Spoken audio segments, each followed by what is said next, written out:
Telangana cabinet భేటీ కానుంది. CEC అనుమతి ఇవ్వడంతో తెలంగాణ కేబినెట్ సమావేశం కానుంది. అయితే కేబినెట్ సమావేశానికి షరతులు విధించింది. అత్యవసర విషయాలపైన చర్చించాలని సూచించింది. ఎన్నికల విధుల్లో ఉన్నవారు భేటీకి వెళ్లకూడదని సిఈసి వెల్లడించింది. ఎన్నికల ప్రక్రియ పూర్తయ్యే వరకు ఉమ్మడి రాజధాని రైతు రుణమాఫీని వాయిదా వేయాలని సిఈసి ఆదేశించింది.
ఏపీలో అల్లర్లపై సిట్ ప్రాథమిక నివేదిక సిద్ధమైంది. కాసేపట్లో డీజీపీని కలిసి సిట్ బృందం ఈ నివేదికను అందించనుంది. ఇదే అంశానికి సంబంధించి మరిన్ని వివరాలు మా ప్రతినిధి నాగేంద్ర లైవ్ ద్వారా అందిస్తారు.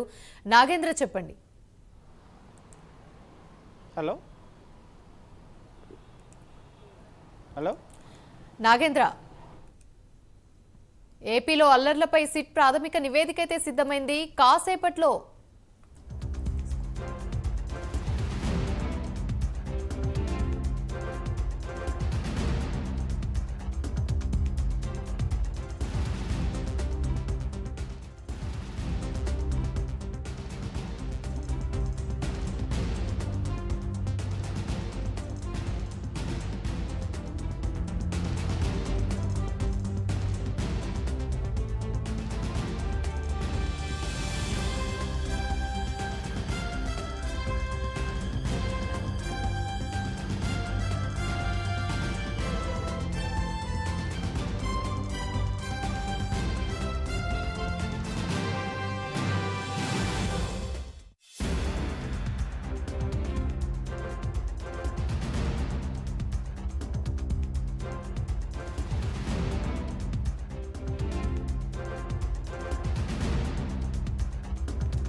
ఇవాళ మధ్యాహ్నం 3 గంటలకు తెలంగాణ కేబినెట్ భేటీ కానుంది. సిఈసి అనుమతి ఇవ్వడంతో తెలంగాణ కేబినెట్ సమావేశం కానుంది. అయితే కేబినెట్ సమావేశానికి షరతులు విధించింది.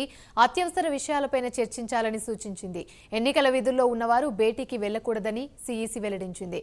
ఎన్నికల ప్రక్రియ పూర్తయ్యే వరకు ఉమ్మడి రాజధాని రైతు రుణమాఫీని వాయిదా వేయాలని సిఈసి ఆదేశించింది. ఇదే అంశానికి సంబంధించి మరిన్ని వివరాలు మా ప్రతినిధి నాగేంద్ర లైవ్ ద్వారా మరిన్ని అప్డేట్స్ అందిస్తారు. నాగేంద్ర, చెప్పండి. థ్యాంక్ యూ ఆమె. సచివాలయం కేంద్రంగా మధ్యాహ్నం 3 గంటలకి సీఎం రేవంత్ రెడ్డి అధ్యక్షతన కేబినెట్ సమావేశం ప్రారంభం కాబోతుంది. ఈ సమావేశంలో మంత్రివర్గం అంతా కూడా పాల్గొనబోతుంది. ముఖ్యంగా ఎన్నికలకి సంబంధం ఉన్నటువంటి అధికారులు ఎవరు కూడా ఈ కేబినెట్ సమావేశంలో పాల్గొనకూడదంటూ కూడా సిఈసి చెప్పడం జరిగింది. దీంతోపాటు మరొకవైపు షరతులతో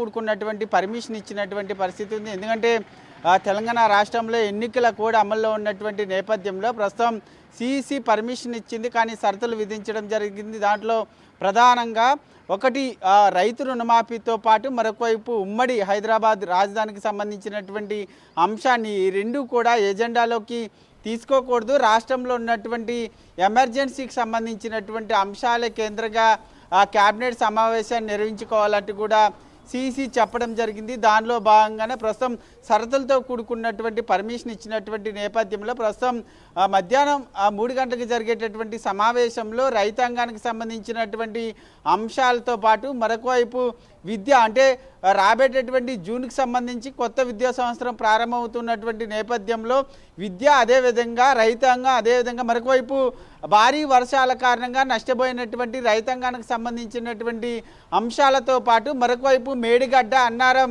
సుందిల్ల ప్రాజెక్టులకు సంబంధించినటువంటి ఇప్పటికే మధ్యంతర నివేదిక వచ్చినటువంటి నేపథ్యంలో ఈ 4 కీలకమైనటువంటి అంశాలతో పాటు మరొకవైపు రాష్ట్రంలో ఉన్నటువంటి ఇతర ప్రజలకు కావాల్సినటువంటి ఎమర్జెన్సీకి సంబంధించినటువంటి అంశాలను కూడా మధ్యాహ్నం జరిగేటటువంటి సమావేశంలో సీఎం రేవంత్ రెడ్డి మంత్రివర్గంతో చర్చించడంతో పాటు కీలకమైనటువంటి నిర్ణయాలు తీసుకునేటటువంటి అవకాశం కనిపిస్తుంది. ఎందుకంటే ముందుగా ఏదైతే సిఈసి షరతులు విధించక ముందు ఏదైతే రైతు రుణమాఫీతో పాటు మరొకవైపు ఇంకొకటి ఏదైతే జూన్ 2వ తేదీకి సంబంధించినటువంటి అంశంలో ప్రధానంగా 10 సంవత్సరాలు పూర్తవుతుంది. ఒకవైపు ఏపీతో పాటు తెలంగాణకు సంబంధించినటువంటి పునర్విభజన చట్టంలో భాగంగా పెండింగ్లో ఉన్నటువంటి అంశాలన్నింటిని కూడా క్యాబినెట్లో నిర్ణయించాలి, చర్చించాలి, దీనిపైన ఒక తుది నివేదికను తీసుకోవాలనేటటువంటి అంశాన్ని కూడా ఇప్పటికే సీఎం రేవంత్ రెడ్డి చెప్పారు. కానీ సిఈసి ఎన్నికల కమిషన్ దీనికి పర్మిషన్ ఇవ్వనటువంటి నేపథ్యంలో